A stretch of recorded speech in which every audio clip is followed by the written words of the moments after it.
While my daughter fought for her life, her husband was laughing on a yacht.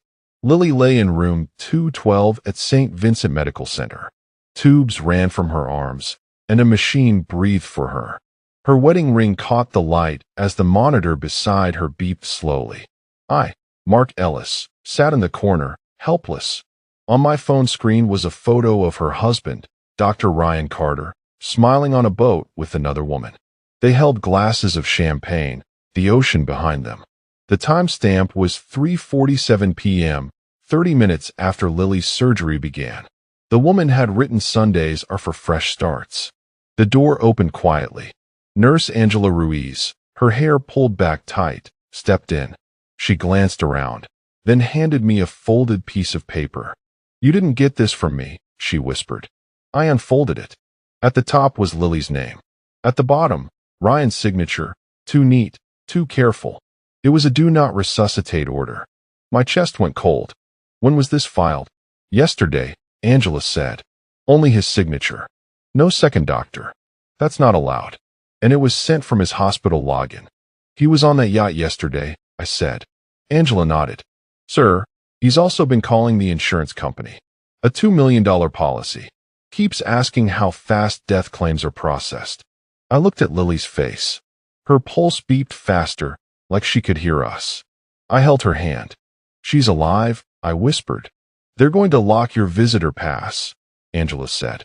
"If that happens, use the east stairwell. The service door sticks, hit it with your shoulder." She paused. "In 20 years, I've never seen a husband refuse to hold his wife's hand." Then she slipped away. I stared at the fake DNR until the letters blurred. My daughter's life, reduced to a forged signature. I called Ryan. Straight to voicemail. His recorded voice sounded calm, rehearsed. "Hi, this is Dr. Carter." I hung up before it finished. Seconds later, a message buzzed in. "Mark, we need to talk. My office. Tomorrow. 2 p.m. Not Dad. Not even Mr. Ellis. Just Mark." I scrolled back to the photo of him on the yacht. His smile was the same one he'd worn at the wedding, the kind that fooled everyone. I dialed another number. "Brooks," a rough voice answered. "Eddie, it's Mark." A pause. "Talk to me." "He forged a DNR," I said. "And he's calling insurance. I think he's planning to finish it."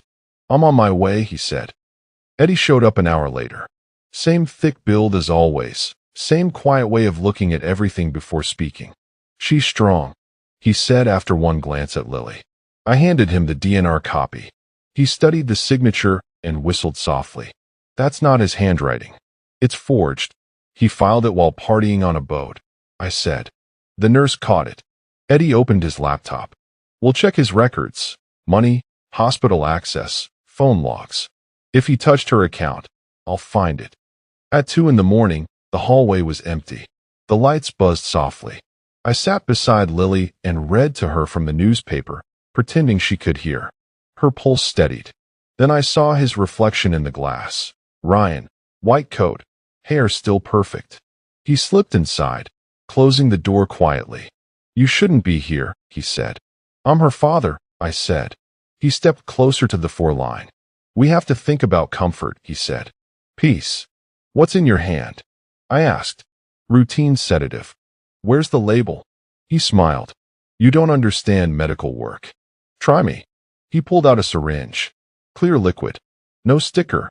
Before I could move, the door opened again. Angela stood there, calm but firm. "Dr. Carter," she said, "that medication isn't logged. Please hand it over." Ryan froze. Then, without a word, he shoved the syringe back into his coat and left. Angela turned to me. "We'll test it." An hour later, the lab called. Potassium chloride. Enough to stop a heart in seconds. I looked at Lily's face and whispered, "Not today." Then I called Eddie. "We've got proof," I said. "It's murder now." He didn't hesitate. Then we ended. By morning, the city outside was waking up, but inside the hospital, everything still smelled of bleach and fear. I sat by Lily's bed until sunlight broke through the blinds. Her fingers twitched once, barely, but it was enough to keep me breathing. At 7, Eddie Brooks walked in carrying a folder thick with paper. His shirt was wrinkled, eyes red. Didn't sleep, he said. Didn't need to. He spread the documents across the small table. First, the money trail. Your son-in-law's been taking small amounts out of Lily's trust every week, 5 to 10 grand. Adds up to almost 300,000 in 4 months. My fists clenched.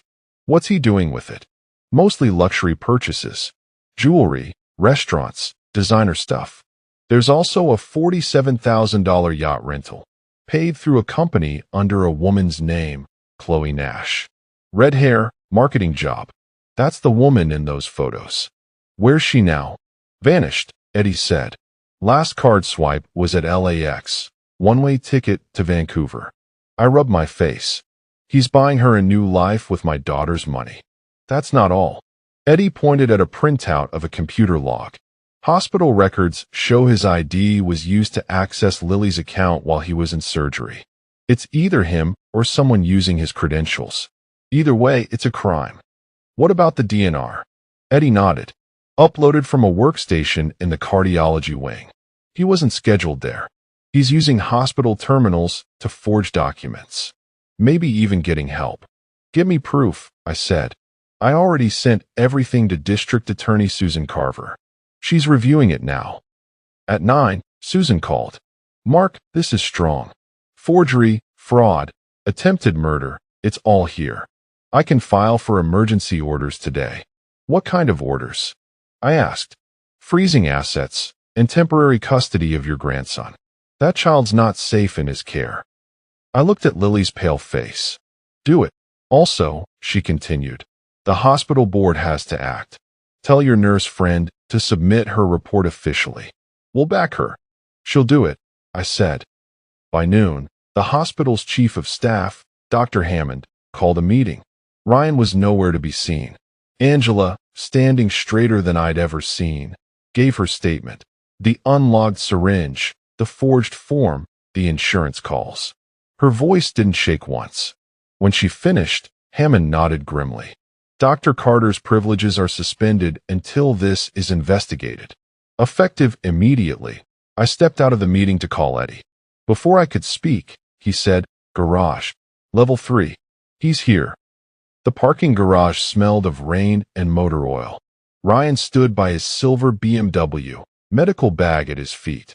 He looked like a man cornered by his own shadow. Going somewhere? I asked. He spun around. You shouldn't be following me. You forged a DNR. You drained Lily's account. You tried to poison her. Where exactly are you going to hide? You're out of your mind, he snapped. You have no proof. Eddie appeared from behind a pillar, phone raised, recording. We have plenty, he said. Hospital footage, lab reports, access logs. Want to keep talking? Ryan's hand twitched toward the medical bag. It tipped over, a syringe rolling out across the wet concrete. The label was smudged off. My heart slammed against my ribs. Don't, I said.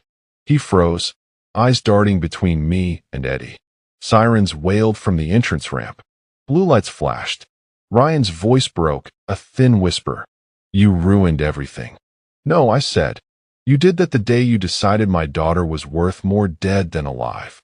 2 officers reached him. He didn't fight. They cuffed him, read his rights, and led him away. Eddie watched until the car disappeared down the ramp. Then he looked at me. It's over. I looked up at the sky. Rain fell soft and steady. Not until Lily wakes up, I said. That night, I went back to her room. The monitors beeped steady, brave little sounds. I took her hand, warm under mine. You're safe now, I whispered.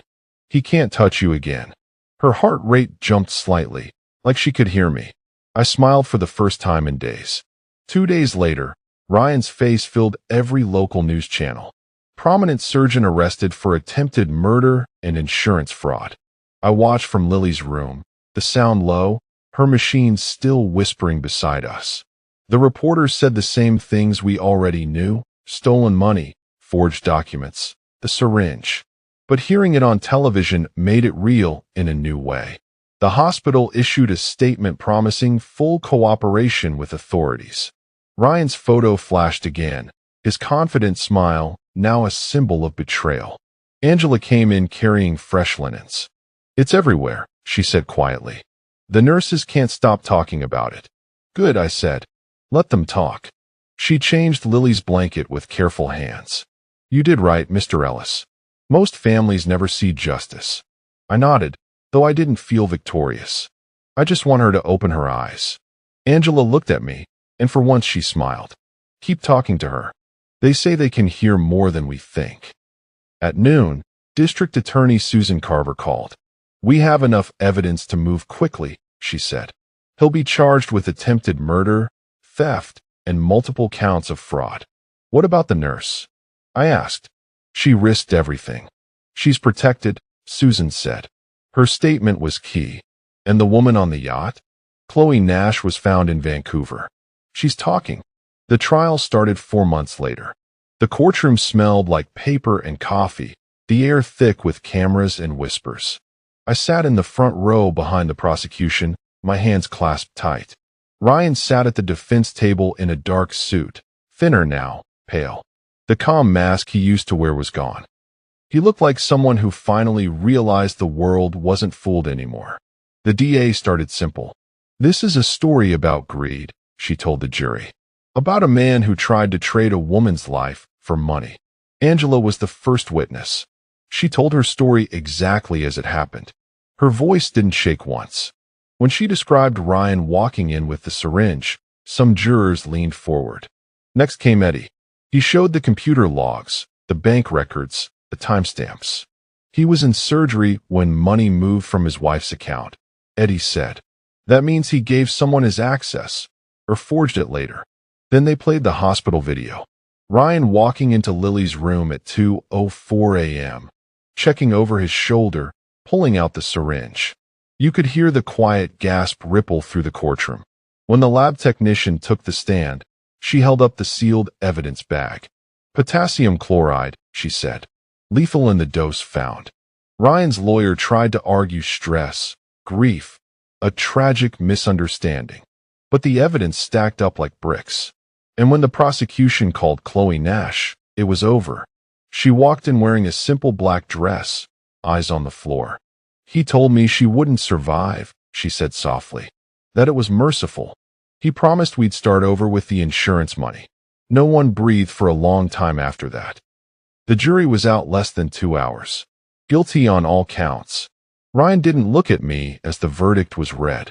He just stared straight ahead, his hands trembling. The judge's voice echoed across the room.